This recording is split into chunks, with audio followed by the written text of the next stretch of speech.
Welcome back to First Take. A.J. Brown shared the field with the Eagles yesterday for the first time since the team traded him to New England this offseason. Teams had a joint practice in Foxborough. Brown and Drake May connected for 6 catches on 6 targets during 7-on-7 and team drills. And afterwards, Brown spoke with our Sal Palantonio about his new QB. He's a true leader. He's a true leader, man. He's young, man, and he's always watching tape. He's always trying to get better. We're sitting talking about the defenses and what you like and how you see the game, and we're trying to see it at the same time. You know, that's the biggest hurdle right now. You know, obviously, when we sit down and we talk in the meetings, it's easy.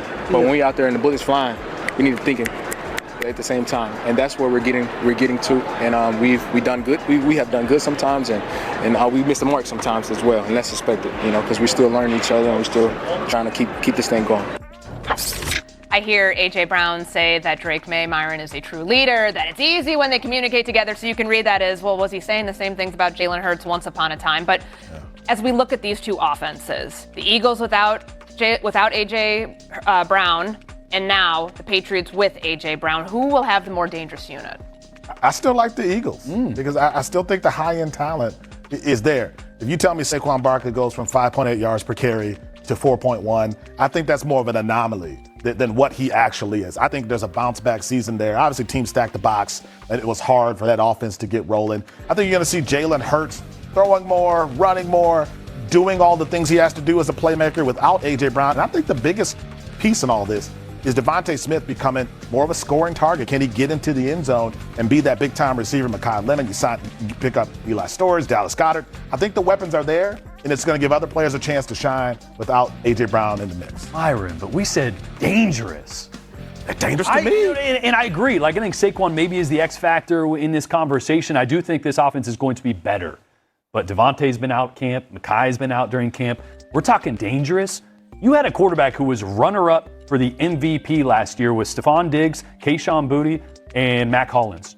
You traded Stephon Diggs for A.J. Brown and Romeo Doubs, who was also the leading receiver for the Packers last year. So if we're talking about danger, I mean, he had 4,300 yards last year, 31 touchdowns, led the NFL in passer rating. You had A.J. Brown and Romeo Doubs to that. This team can stretch you vertically. They can stretch you 53 1/3. The ability to push the ball downfield, I think, is Drake May's superpower, and that just got exponentially increased with A.J. Brown on the outside. Yeah, I think we have to hone in on the word dangerous, and it is. Does dangerous mean more explosive in your mind? So I'm glad you asked it that way. Yeah. Here, I picked Jalen Hurts for MVP, okay? And the reason I think Jalen Hurts is going to win the MVP is it's going to be 1 million paper cuts. I don't know if that's dangerous. I think New England's more dangerous in terms of quick strike, downfield, as you mentioned, the versatility. They go 5 or 6 wide in terms of the number of guys that you're like, I could put them on the football field and be productive. And they have the best offensive coordinator in the sport, in my mind, in Josh McDaniels. Okay, so New England, to me, is more dangerous. But at the end of the season, I am fascinated, to Myron's point, to see what this Philadelphia offense looks like. Because we've sat here, rightfully so, off of Sal Pal's interview that we just saw with A.J. Brown yesterday. We talked about A.J. Brown. We've talked about Jalen Hurts. Yet hardcore X's and O's, watch the tape football people like Jordan Rodgers may sit there and tell you, cool, none of those at their best are the best player on the team. Saquon maybe. Saquon actually maybe. Or Jordan Mailata, the offensive lineman, or Lane Johnson. Like, I think the danger for Philly, if they are ever dangerous, they need to be as boring as possible. That's their version of dangerous. Ball control, Saquon-focused offense, some dinking and dunking. Dallas Goedert maybe as their leading receiver as a tight end, which I think is a huge weapon for the quarterback. But like game 1, you're going to watch New England against Seattle, and A.J. Brown will probably have a 70-yard touchdown. Like, that'll probably happen at some point, or he'll break 3 tackles and they'll feel dangerous. I think as the season goes on, it'll be a series of paper cuts for Philadelphia as through 17 games. Why are you laughing at Well, it's just interesting you call it like a boring offense when they have like the most one of the best plays in football, which we found out from Sean Mannion. The tush push is going to still stay in that playbook. That's boring. I love the tush push, but yes, by design, it is supposed to be a QB sneak is exciting. When it crosses into the end zone? Well, sure, but like you're talking about a play that is run. unstoppable is boring. Okay, let's. Yes. Yes. You know what's going to happen. That's boring. When you're watching a movie, you know how it ends. It's kind of boring. It sounds like winning is boring. That's the point. Is what people are saying. I don't think winning is boring. No, I think it should be in some cases. In the Eagles' case, Myron, I think it should be. Go ahead. I'm sorry. I need a dictionary to understand what the word dangerous means, because I think it means the team that can be explosive, imposing, dominant. You have a 2,000-yard rusher just 2 years ago. You have a quarterback who led his team to a Super Bowl. You've got a wide receiver who I think will be better. You bring in all these key pieces. To me, I don't think New England matches that. We're talking about a lot of things that New England may do. And here's my challenge about Drake May, who I think will be good. Mm-hmm. How many quarterbacks have we seen had phenomenal years, whether it was their first or second season? C.J. Stroud, Jaden Daniels. And it was more difficult the following seasons because teams did more to understand their tendencies, to slow them down. Drake May, I think, is going to have a different adjustment this year. Last year, he surprised everybody.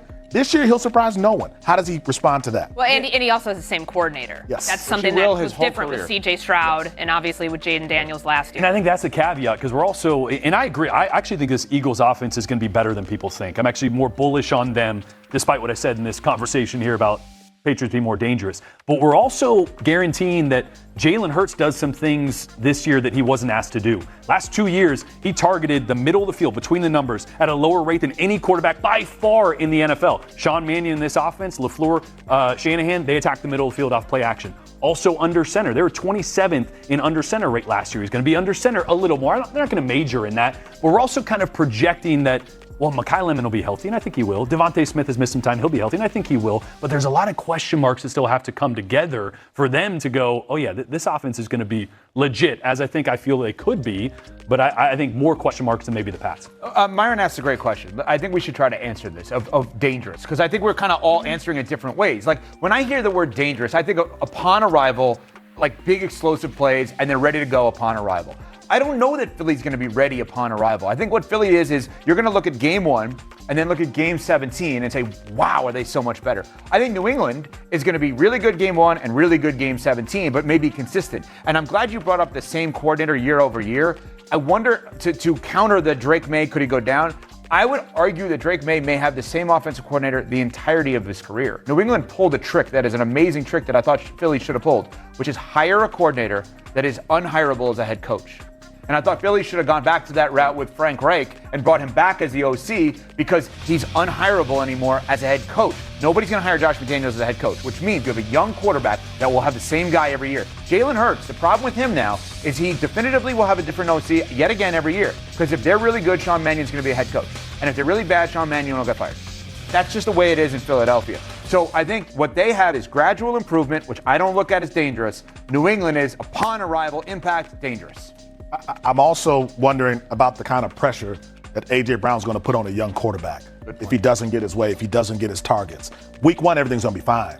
Let's get to week 7 and week 8 and see if A.J. Brown is still happy and if Drake May feels the pressure to get his big-time receiver the ball, because that's what Jalen Hurts felt last year. So I think that could be a challenge. But Jalen was probably always fighting with okay, I've been to a Super Bowl. I won a Super Bowl. Like, I don't have to do it